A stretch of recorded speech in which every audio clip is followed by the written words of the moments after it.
The World Health Organization's chief is optimistic COVID-19 may be defeated this year. And some scientists say the milder Omicron variant could be the beginning of the end of the pandemic. But is such confidence justified? This is Inside Story.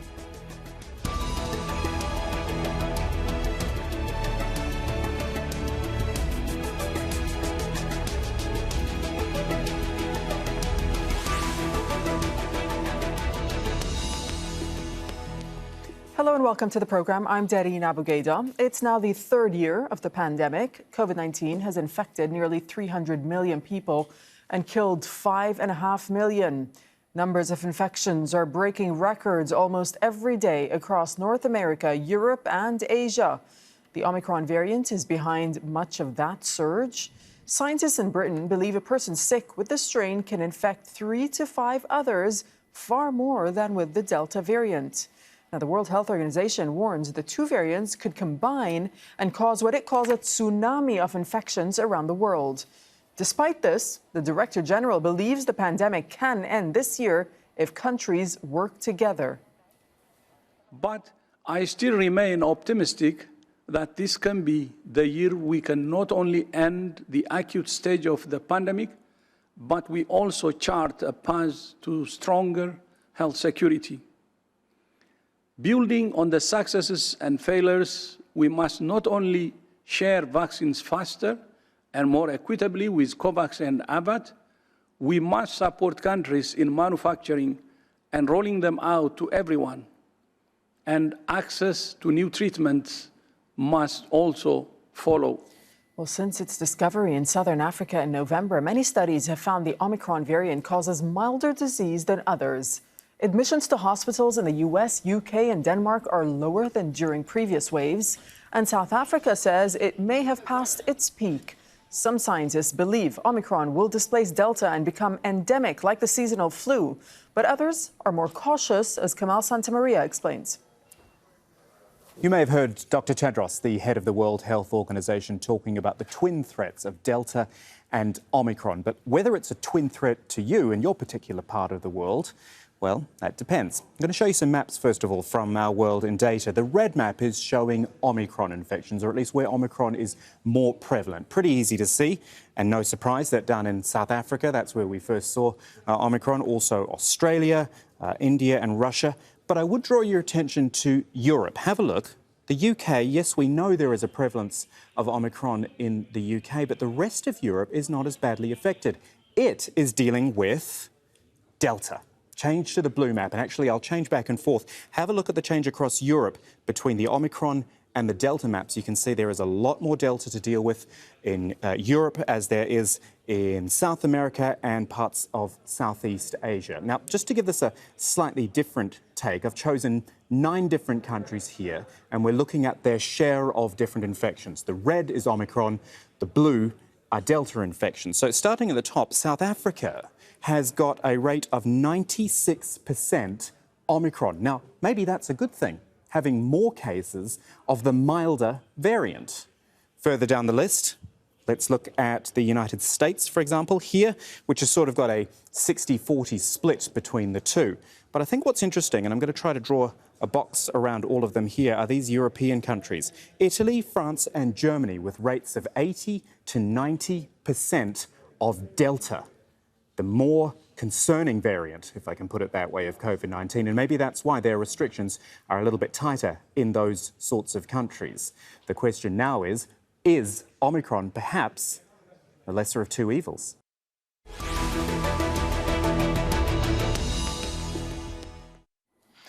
Let's bring in our guest. Joining us from Doha is Hadi Yassin, who's the head of research at Qatar University's Biomedical Research Centre.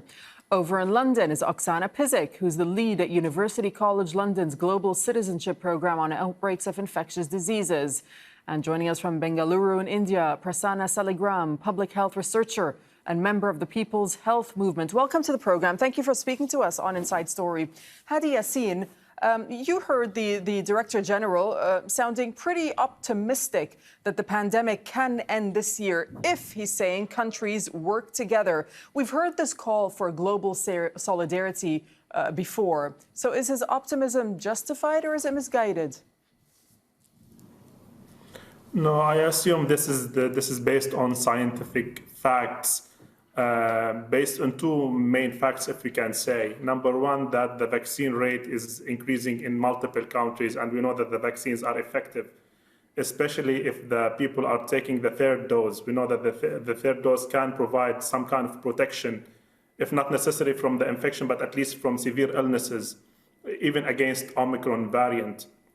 And number two, there are more and more reports showing that the Omicron variant, although it's more transmissible, it causes milder disease, especially in the vaccinated individuals. And hoping by the end of 2022, we have like more people immune against the coronavirus.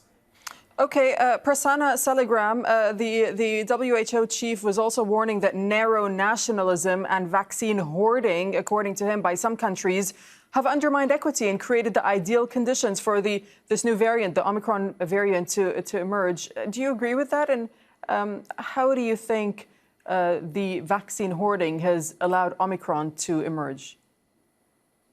Yeah, one major aspect is that less than 10% of Africa is still vaccinated. And it is no accident that the Omicron variant emerged from Africa. So I think, we keep on repeating this statement, no one is safe until everyone is safe. But the global solidarity that is needed is still missing.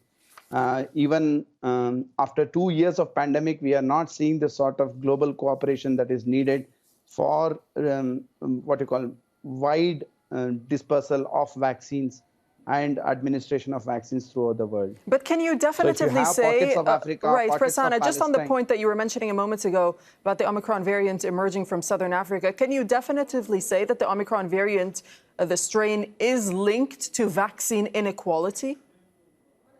Vaccine inequality is not definitively in public health. Of course, you can't be definitively talking about certain things, but definitely, yes, there is a situation of vaccine inequality wherein, for example, South Africa has not even completed 23% of its population. I mean, it has not vaccinated even 23% of its population. So naturally, it's a prime ground this is South Africa with a better health system. And if you look at other Southern African countries, you have much weaker health systems, and hence we can imagine what could be the situation there. So that's the point that I was trying to make. Okay, Oksana Prizik, on this point of inequality, public health officials warned at the time of the vaccine rollout, which was, correct me if I'm wrong here, but about a year ago now, they said that equitable vaccines was essential to preventing mutations as well as dangerous variants that would prolong the pandemic. And here we are now. We hear the same calls for vaccine equality and equity. What's gone wrong? Well, we took an approach which promoted business as usual. So currently, we have 2 companies in the world that can make mRNA vaccines. Those are the Pfizer as well as the Moderna companies. With it, they have some licensing agreements, for example, with in various countries to mass produce, including in India. But we should be leveraging global vaccine manufacturing power as much as possible, as well as helping countries to establish in the long term their own manufacturing sites where there currently are none. So there are 2 things here. The World Trade Organization has been negotiating with countries to try and really achieve a mechanism by which these vaccines can be made more rapidly and they can be shared in a way that currently patent laws restrict. That argument, however, has, let's say, lost steam because countries like the UK, Germany, Switzerland all oppose this in order to protect their industries. And if we're looking at the argument around vaccine equity, we know that in largely unvaccinated populations where there is more opportunity for transmission and replication to occur, that we're just increasing the really probability of variants to occur. I think we're now looking at the inevitability that more variants will emerge, but hopefully we will have the tools to suppress the severity. And that is why the WHO is also now negotiating a WHO pandemic treaty so that in future there is a legally binding instrument that will prevent vaccine hoarding to occur. So right from the beginning, countries will be obligated to share doses. However, this is, of course, contingent upon all countries agreeing, and consensus has been something that's been very difficult to arrive at in this pandemic. Right, and also, Oksana, the WHO chief said that his organization aimed for a global vaccination rate of 70%, and that's by July, to end the pandemic. So looking at the way things have been going up until this point, do you think that target is likely to be met? I think it's an ambitious target. I think that it will likely take longer than that if the current level of cooperation stays where it is and if we don't see a radical change in mindset. Countries have made donations, but those dollars have not translated into doses or jabs in arms. And while places in the UK are now have their up to 30% of their population boosted, other countries have yet to get up to 10% of their country, even with the first doses. And that includes healthcare workers, where 1 in 4 healthcare workers in Africa are currently unvaccinated. And these are the people who are at highest risk. So we really need to start to think about things more creatively than we have been to ensure that we can get a quicker resolution to the end of the pandemic. This does not mean the end of COVID-19. It means the end of the acute phase, and where we can manage it without the same pressure that we're experiencing here with hospitalizations. In the UK, there are massive workforce shortages as a result of Omicron, with a steep incline of not only cases, but we're starting to see those first signals of a creaking NHS. Right. Okay. Hadi Yassin, as a virologist, I wonder if you can explain to us, how do inequities actually prolong the pandemic? So as was mentioned by the other colleagues, so if you have a community that's not immune to the virus will have the opportunity to replicate, and as it replicates and transmit from one person to another, it acquires more and more mutations, and this means we are going to have more and more variants that circulate in the population. There is one note I want to mention in here, is that regarding Omicron variant, the number of mutations that the Omicron variant obtained, from my perspective, it seems that it emerged through unusual event. So it's not like mainly through transmission from one person to another person, because if it is like that way, we could have detected earlier than that. But for me, Omicron variant, because of the high number of mutation, it could be one of two reasons how it emerged.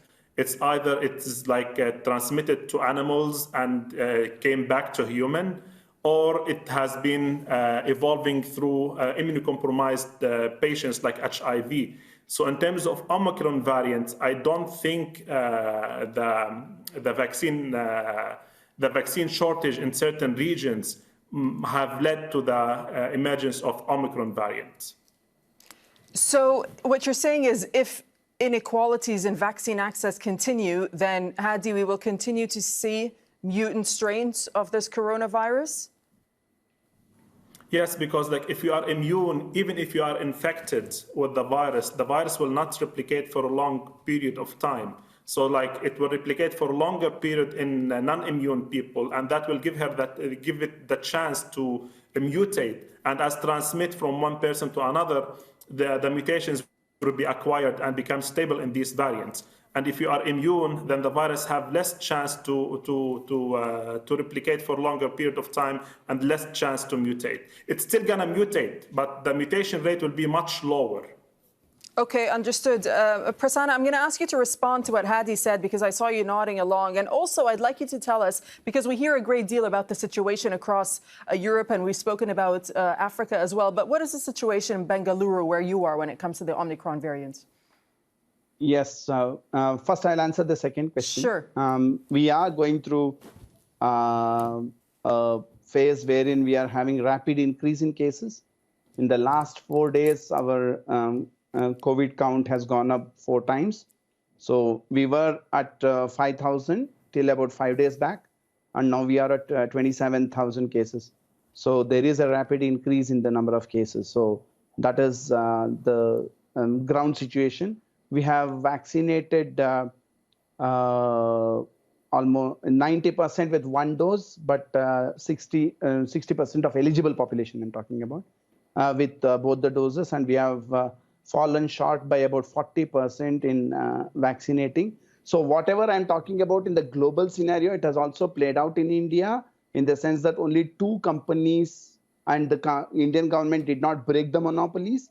So the 2 companies were allowed to have their monopoly, and as a result of which initially we had a shortfall, and then they transferred it to the private sector. The private sector could not use the vaccines because it was very costly and people could not access. So the issue of access, equity, production, all of this are coming together, and it is playing out during the time of pandemic. So that is the first response to what is happening in India. Yes. Yeah, okay. The second is responding to Hadi. I think, yeah, the very fact that there is an immunocompromised person who doesn't have the immunity also speaks of the legacy issues of the way access to medicines have been or access to vaccines have been. So if an HIV patient or anybody else who is immunocompromised is having a variant or having the virus within them, then there is always a chance that the virus mutates. And that's also the legacy issue if you look at the inequitable access to medicines to HIV and those sorts of issues. So the inequities are very stark. And the irony is that the countries which are opposing the whole TRIPS waiver and for the release of the patents and all those, they are the ones which are also going through 4th, 5th, 6th waves. The countries of Germany, as the person from UK talked about, UK, they have been opposing this TRIPS waiver put in 15 months back by India and South Africa, and they are suffering also with the most number of cases. So I think Europe and UK are better off in breaking the monopolies rather than holding on to the monopolies if they want to be safe. And another classic case is Israel, right, which did not bother to immunize Palestinians.